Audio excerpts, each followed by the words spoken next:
Hello again, and welcome to the next episode of Mermaids Tell. This week we've got with us MP Slaughter, Melany. She's author of the poetry collection Until the Cardinals Come Home. Welcome, Melany. Thank you. Thank you. It's good to be here. Good. Yes, awesome. Yes, great to have you. And thank you for having the courage to come on to our little podcast, our Mermaid's Tale podcast. Thank you. And, I love it. Yeah. One of the first to be. And yeah, come on and talk about your book and talk about some of the things that you do. You published through Mermaid Cove Publishing. That's great. And we'll get into the book and what it's about and all that for today. But yeah, welcome to everybody that's watching. Yep, welcome. And I guess we'll start out with talking a little bit. We probably should start out with discussing who we have on the That's podcast right. today. That's right. Who she is and what she does. What she does, and why in the world would Yeah. she want to come to this little studio? I know. So, Melanie, you live in West Point, don't you? I do live in West Point. Okay, but you work at the Gazette-Journal in Gloucester? I do. Yeah, the local hometown newspaper. That is right. What do you do there? I am a reporter and a photographer there. Oh, okay. And how long you been there? Almost 7 years. Oh, okay. 7 years in October. Oh, that's great. 7 years. Wow. I know you've been doing some like social media posts and stuff. Like you work on that too? Yes, I actually am the social media coordinator now too. Oh, I forgot wow. about that. Even though I do it every day. Yeah. But that's something you were hired to do, or it just came along as a natural, addition to your job duties? It just came along. We had somebody who resigned and I just filled in the gaps where they needed me. That happens a lot. Yeah. And I think social media for print newspapers and stuff has become even more important than, the past. It is. It's a necessity for survival now. Yeah. So many people are on Instagram, I think Facebook has pretty much turned into more of a older generation. But TikTok, and do y'all do anything with TikTok? We don't do anything with TikTok yet, but we're talking about starting a profile over there. But from our research, our demographics are mostly on Facebook and Instagram right now. Okay. Great. But definitely Instagram, yeah, that's the way the world is now. That's what we're here. Well, we're on YouTube, but YouTube again has become something that a lot of people use for their news and for keeping up and stuff like that. But what else do you do? You're a photographer there. I do photography there as well. Oh. What's your camera? What camera do you like to use? I asked that because I do photography. Yeah, I have a Canon. I really like it. I would love to upgrade soon, but I like it. Yeah, get them to get you a Hasselblad. Put in a capital request. Request for $10,000. Yeah. Oh, $2,000. Oh, that would be all of my goodwill for the rest of the time. Yeah. So $12,000 plus lens. Oh. See if they go for that. Tell them it's for the job, yo. Oh man. So do you go around and photograph just local news or what's describe your typical day? Oh, I don't have a typical day, which is something that I both love and hate about my job. Because it's exciting to get to go leave the office and do different things and meet different people. But, sometimes you're tired and you just want to sit at your desk, or you're not in the mood to interact with other people, but you still have to get up and go and do different things. I mean, all the time. I mean, the other day I started my day at the Virginia Institute of Marine Science and ended it at a softball tournament. Oh, and that was my last Thursday. And I had other things in between that. wow. So it's a little bit of everything right now. How many reporters are there besides you? We have 2 full-time reporters, an editor who also does reporting. He's full-time. We have a part-time reporter, and then we have a part-time intern for the summer. Oh, okay. So that's not very much for, I mean, because you do Gloucester and Matthews. Okay. So Wow. I'm responsible for all of Gloucester. Like if something in Gloucester doesn't get covered, it's on me. Oh, wow. So, and I kind of will dictate to the intern and our part-time employee, like, hey, can you come cover this, you know, for us in Gloucester? But if it's not covered, then it's my fault. Wow. So you have interns too? You have interns there? We do. Usually during the summertime, we'll take on a college intern. It was either this past winter or the winter before, we had an intern come in. She was finishing up grad school and needed something in between grad school and her next program or job that she was doing. Where did you intern there? I did, Oh, actually. great. Back in 2017 when I was in college. Oh, so many years ago. So many years. That's great. That's good. So let's talk about your book. Okay. Yeah. What is this poetry collection about? It's about my grandmother who passed away from suicide in 2021. I've been writing poetry since the 6th grade, and every time like something happens in my life that doesn't feel quite right to me, or you know, something that bothers me, like I have to get it out some kind of way, like in a poem or like even just lines or stanzas. So that's kind of how this collection came about. Okay. And this is like the most I've ever written on a single topic before, like for poetry. Okay. So, I mean, the book, the collection it starts with basically right after it happened, and it goes through your whole grief process over a year and the healing, correct? Correct. Okay. Wow. Very intense. I know the first time I read your manuscript, I was like, wow. I know it's like, you know, most authors will, you know, write and, you know, enjoy the book or happy reading, but I feel like I can't write that in mine because it's not happy reading. It's not enjoy. It's like, oh, you're going to read this book and it'll probably make you feel sad, but hopefully, you know, hopeful at the end. Right. But I think it can be very encouraging to other people who have gone through something similar. So that's a good thing about it. Okay. Is there a favorite poem of yours in there? Which one would that be? I Loved You Old. Oh, That's yes. my favorite one. Yes, that's a good one.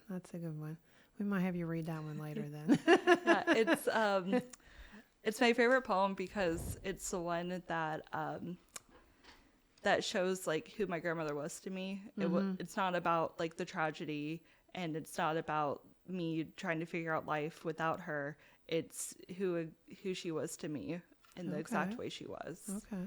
Well, nice. You also, I mean, I know you're getting married this year. Yes. Yeah. And you also have a dog. Yes. So tell us about this dog, because this dog is a special dog, right? Yes. She's kind of connected to the book. I have a whole story about this dog, Okay. actually. Tell us this whole story. So when I was 13, I was in the 8th grade, and I fell in love with this puppy. And my parents wouldn't let me keep the puppy because we already had dogs at home. But I knew this was a very special puppy. So I brought her to my grandmother's house and I said, Mama, I got you a dog. And she kept her. What 13-year-old can say that their grandmother just kept the random puppy they brought to them? Like, Right. that doesn't happen. But yeah, my mom says, you know, she would never say no to you. Like, you could ask her for anything in the world and she would have said yes. And so that's a prime example. And I still have that dog today. I've had her in my life for more than half of my life now. She's 14 years old. Wow. 14 and a half, actually. Wow. And she's a doll baby. Yeah. But yeah, she's my grandmother's very special dog. Right. Well, that's special to you then that you got her after. Yeah. That's good. That's good. Yeah. Everybody needs a special animal in their life. That's Yes. right. We have a cat. Yes. She's special to us. I don't know if we're special to her. Ah, she's a cat. She's a cat.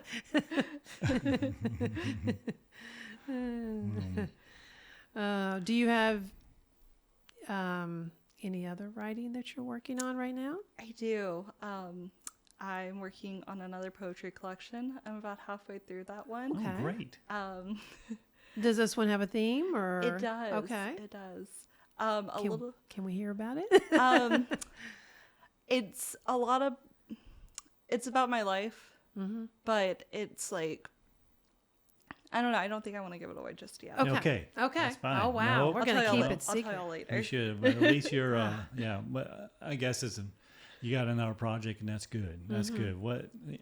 You're working on a novel too, aren't you? I am. Oh, okay. wow. Started 2 different novels, Oh, okay. which is bad because I don't have time to work on either of Either them. one. Oh yeah. Yeah. Yeah. Between my work schedule and planning a wedding, which Yeah. strangely takes up a lot of time It does. that nobody tells you about until you wish you had gone to the courthouse. Yeah. Yeah. Oh yeah. I agree with you there. Sometimes it seems easier and cheaper. But yeah, as far as writing a novel and something like that, I think that's a long-term commitment. So you have time, to get it written and get it done. That's true. And you'll work it in. You'll work it into your life. Somehow. Oh yeah, you will. I hope. You will, I'm sure. Because Yeah. poetry, I can just write a couple of lines here and there as they come to me and still, run around and go about my day and then form it later into a poem. And that's what I usually do. But yeah, novel writing is a whole different ball game. Yeah. No, there's a lot of research if you're doing it right, and then there's there's outlines, there's rough drafts, rough drafts, first drafts, All kinds second, of third, edits. fourth, editing, Throwing away pages and starting over. Yeah, and I mean, all that. I've been writing on a novel on and off for years now, and so I'll go back and I'll reread what I wrote, and then I end up rewriting that or making changes to it every time I read it again. So it is a process for sure. It depends, I guess, on what you're reading, but writing. But you always have some type of research to do no matter what you write, I think. true. So is it like a fiction or just a They're both literary fiction. Okay. yeah. So it's you'll get it. Yeah. Let's go back to your poetry book again. So what's with the title? How'd you come up with the Until the Cardinals Carry Me Home? Give us a story behind the Cardinals.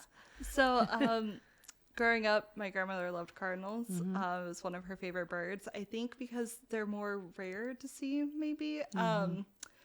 Or maybe not as rare, but like they're very vibrant and they have big personalities. So it's always fun to see one. And, people always told me, cardinals are spiritual messengers. Like if you see a cardinal, it usually means somebody from the beyond is trying to tell you something.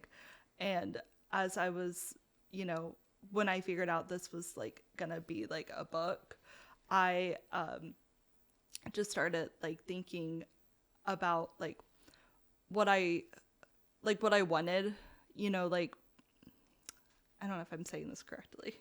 That's okay. So basically this whole book is about me like waiting until I get to see my grandmother again. Okay. And that's kind of how I got the title Until the Cardinals Carry Me Home. Like I'm going to keep like living and doing my thing until I, get to see her again. Yeah. Yeah. And plus, the color red is a big theme throughout the book, and cardinals are, famously red birds. Right. Yeah. And I think you took the picture that's I on the did. cover? I did You take want to that hold it up there picture. so everybody can Yeah. see it? Yeah. Like the Price is Right. It was funny. I was actually at Gloucester Point Beach Park. Mm-hmm. They, the Gloucester High School crew team does this thing called guinea dipping, where they do like this polar plunge fundraiser event every year. And I was there covering that event, and I had like 30 minutes until they were going to take the plunge. So I was just messing around with my camera and taking pictures. And then I noticed all these cardinals like in like this tree line. And then I just started taking photos, and it ended up with this incredible, like posing female cardinal, because I always knew I wanted a female cardinal to be on the cover of my book, because I felt like it more symbolized my grandmother, because obviously, you know, she was a woman, and I didn't feel right having like a male cardinal on there. Right. Yeah. That makes sense. It does make sense. Yeah. And it's neat. That's a neat backstory of how that picture came about. Yeah. Huh. Yeah. Neat. Now, you like to read, don't you? I do. I read so much. Do you? It's probably the one thing that keeps me sane. Yeah. Yeah. Like I know if I have a bad day, as long as I can read my book, it's gonna be okay. Yeah. Like it really has gotten me through. A good way everything. to disconnect and unwind. Yeah. What's your favorite genre that you like to read? Oh, it's so hard to say because I read a little bit of everything. But I really like thrillers. Oh, okay. I really like, you know, twists and turns. Like S.A. Cosby's books. I read all of them, and they're amazing. I just read Yesteryear that recently came out, and that's a huge like psychological thriller. That was really amazing. That's great. So yeah, anything that can give me a thrill. I love a good twist. Yeah. Awesome. Yeah. Well, everybody needs a way to disconnect and unwind. Books are a good way to do it. We like books. Oh, I read a lot of books. Yeah, we're Yes, we partial do. to books, Oh, yeah. publishing or reading. Yeah. But yeah, A lot of books. people should buy more books. I couldn't agree more. And I think they so. should. I think they should. Yeah. Especially at our website. That's right. Especially until the Cardinals carry me Yeah, home. especially Perfect until the book. Cardinals carry me home. If you need any encouragement, any healing, that's a best book. You mentioned what's his name, S.A. Cosby? Yes. Do you have a all-time favorite author? All-time favorite author. Oh wow, it's hard, isn't it? That's so hard. Well, my all-time favorite book is Wuthering Kites by Emily Bronte. Oh, Really? Yeah, I know that Oh one. wow, okay. Huh. That is interesting. Yeah, I love it because you can't root for anyone in the book. Everyone is terrible to each other and to themselves. And I find it fascinating.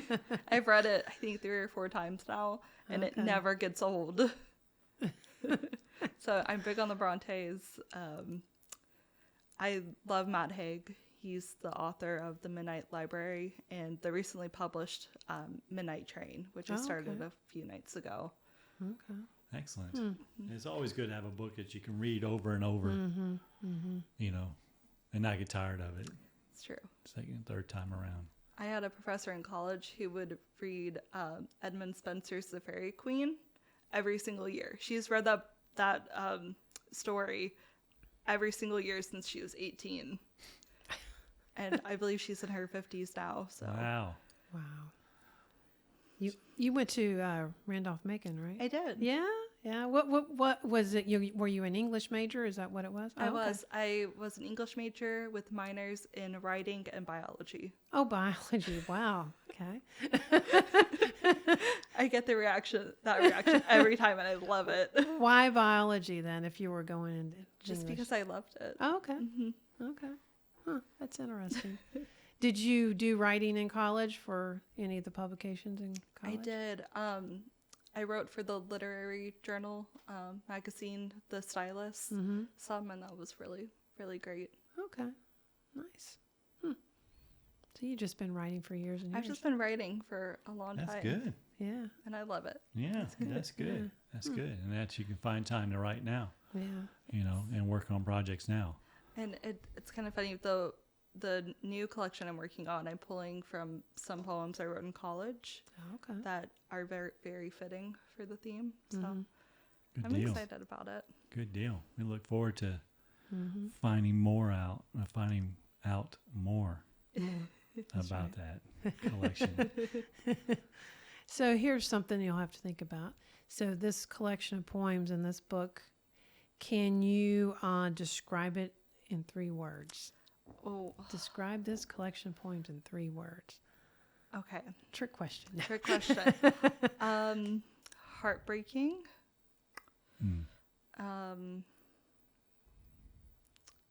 Hopeful. And spiritual. Okay. Yeah, very good. Yeah. Very good. Yeah. How did you find it? Did you have 3 words? Oh, wow. I don't know. See, put on the spot. Put on the spot. Yeah. Wow. I would say Yeah. powerful, raw,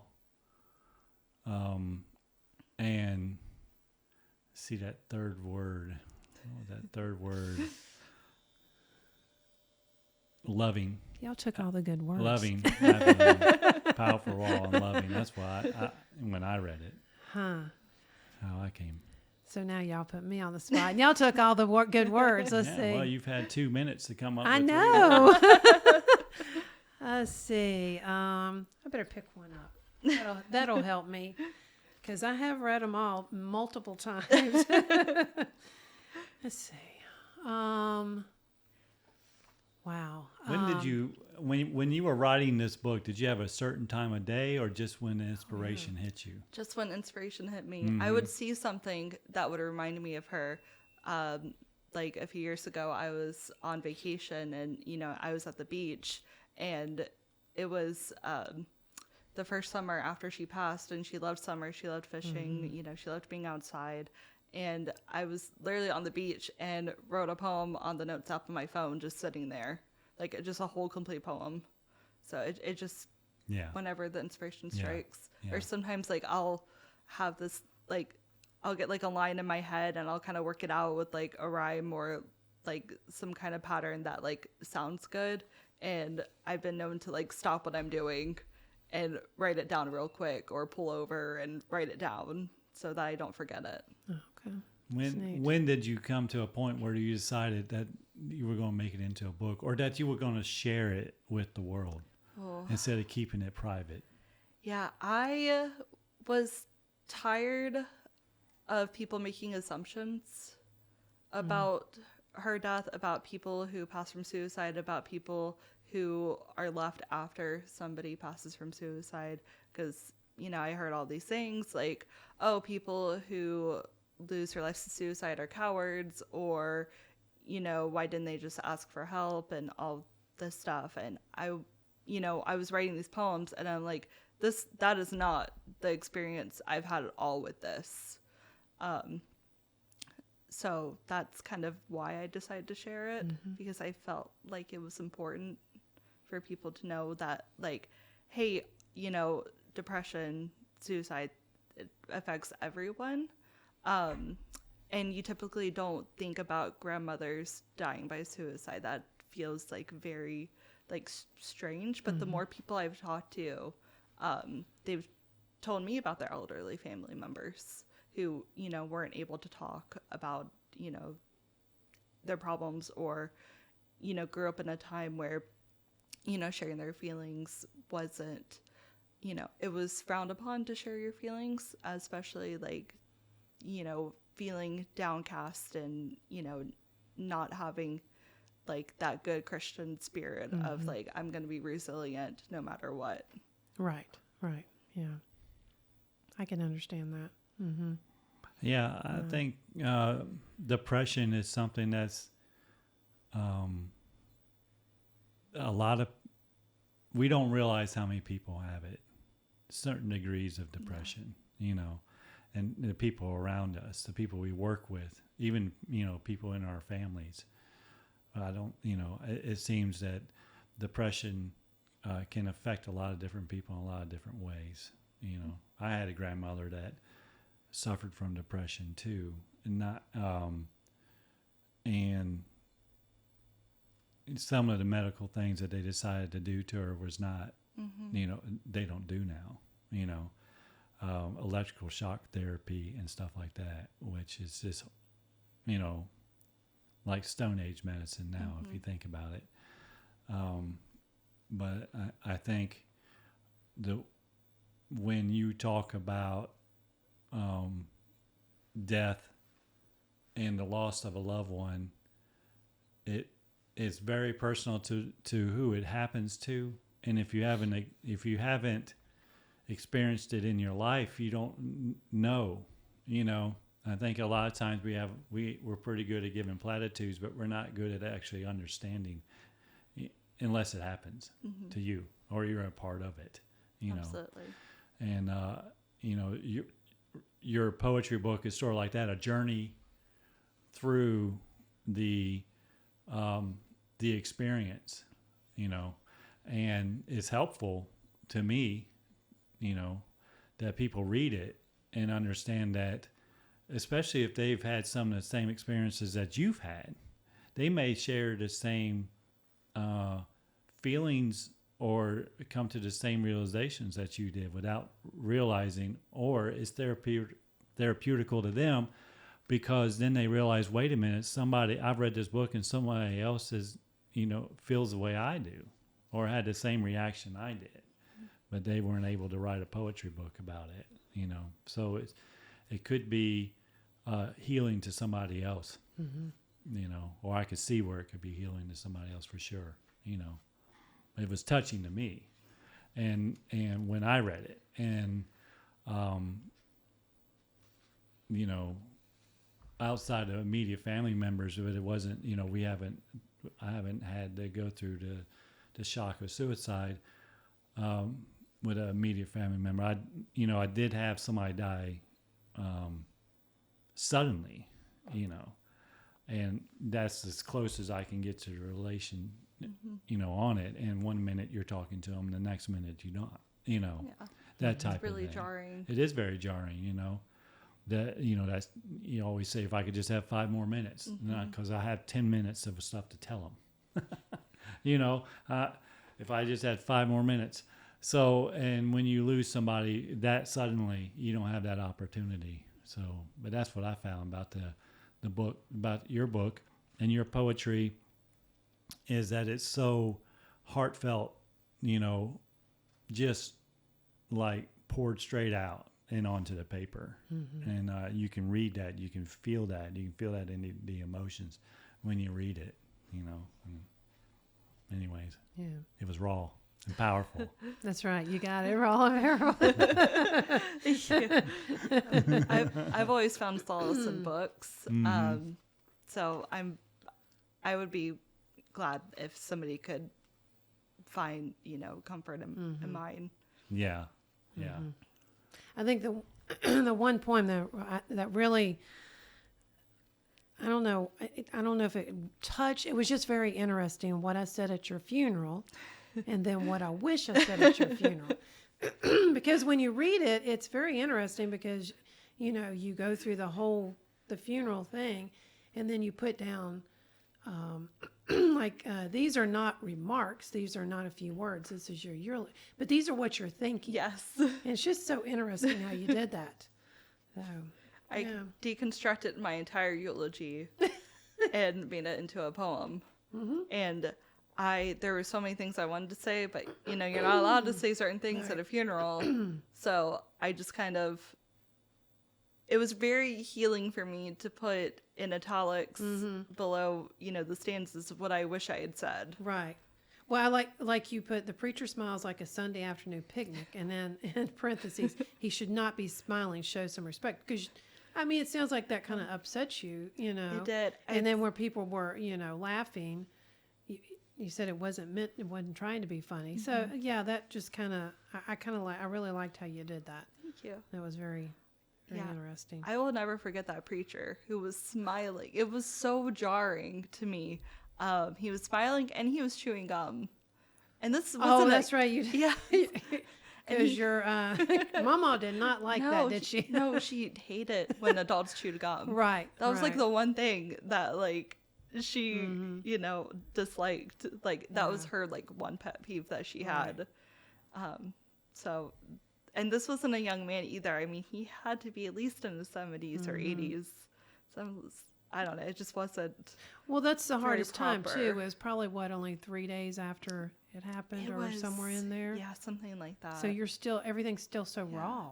And the very next day was Thanksgiving. Yeah. So it was extra, like, sad.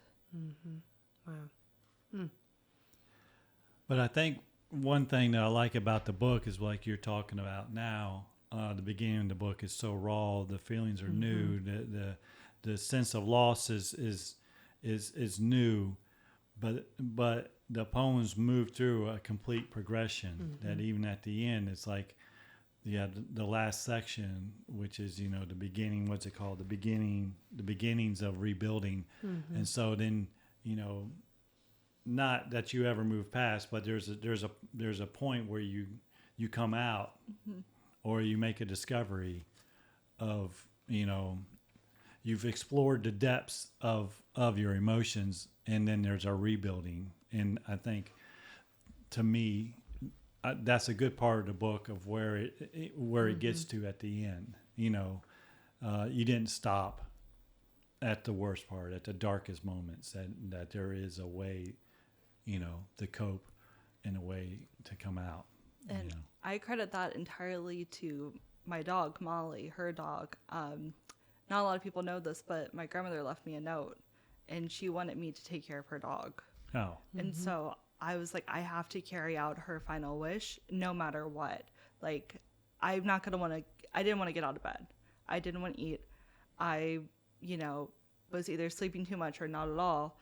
And so was her dog. And I had to keep going for Molly. I had to keep her eating. I had to keep her, going on walks and doing her normal things for her, because I couldn't not honor this final wish. Right. Yeah. Our animals are affected by it. The animals that live with you are absolutely affected by the loss of their caretakers, and they have emotions too in their way. And that's important to understand, and that you understood that it was important to take Molly, and have her recover too. She needed to recover. So, She did. That's good. So it was kind of nice having like a grief partner that was feeling like the exact same things I was feeling. And I mean, I've never been so connected with an animal before. Yeah. That's good. So did we already discuss your favorite poem in the book? Yes. Okay. Would you like to read a poem Sure. of your book? Sure. And that'd be a good segue. There's so many good, I couldn't pick one. I know. So, I know. I recommend everybody go ahead and take a time and purchase this book at mermaidcopublishing.com. Oh, let's see. I read I Loved You Old a lot, so I'm gonna pick a different one. I don't know which one you. I like that one because it. I was just thinking about that one. Yeah, because we were talking about the healing, and that's at the end where you're actually now starting to come to grips to everything. You're healing. I like how you've done that one. You want to read that one? I will. Okay. What's the title of it? It is called You're Not There. I never visit the cemetery or lay flowers where you're buried. I can't run my hand over your grave, just another tradition taken away. But you're not there, not in the earth, not within the walls of a church. You're there when I string the tinsel through my bright Christmas tree. You're in every stride I walk, when I take Molly around the block. Your hands guide mine while I make the batter for your famous pound cake. You're there when I desperately need a good book, and you show me exactly where I need to look. You're there in every beat I take. My heart you will never forsake. Wonderful. Well, Yeah, thank you for wonderful. sharing Yeah. that. Thank you. Very good. That was great. What is something that you hope people would take from your book? Is there anything that you would, after reading? I I would hope that people will feel more comfortable talking to their loved ones if they're feeling down or depressed or they're just having a bad week. I mean, bad feelings can spiral and build over time, and you don't want to get too lost in that. And I hope this shows that, like, your loved ones do care and they would miss you if you weren't around. Great. That's awesome. Yeah. Well, Yeah. thank you so much for coming Yeah, on thank our you. podcast, and thank you for sharing your work with us and your book with us. We really appreciate, what you put into it, and also, choosing Mermaid Cove as your publisher. Of course, we're very, very proud of that. And she does crochet. Oh, she does do do. crochet. She's done a bunch of little mermaids for us. Aren't they cute? Yeah. You do other like hats and all sorts of stuff, don't you? Yes, Yeah, and she's very good. I'm currently crocheting flowers for my wedding. There you go. There you go. Great. Wow. So we'll see how Wow. those work out. Yeah, but thank y'all. I'm not used Yeah. to being interviewed, so I hope I did okay. Oh, you did I great. used to be on the other side of things. That's right. See? You do better than me. So thank you again. Thank you for coming on. Thank you for everybody who watched this podcast. So Right. if you If you enjoyed it, give us a like, give us a like, thumbs up, thumbs up. Like, subscribe. Oh yeah, subscribe so you can know when the next That's time right, you share it share. to somebody. That's right, because we just Yeah. discussed how important social media is. That's right. We look forward to your next Yes. collection. We'll We have you have on it. for that one. We have a Thank secret. you. About that. Yeah, when we get off air, no one will get to know exactly, but we'll know. We'll have the secret. So we look forward to what you continue doing, Yep. and hope to have you on again soon. Yep. And then until next time, I guess I'll play some music and we'll head on out of here. That's right. People asked about this music. It came on. It came on this board. I love it. It's actually the only song that's on here, but it's so happy. That's Yeah. right. It is happy. All right. Goodbye, See- everyone. See you later. See you next time.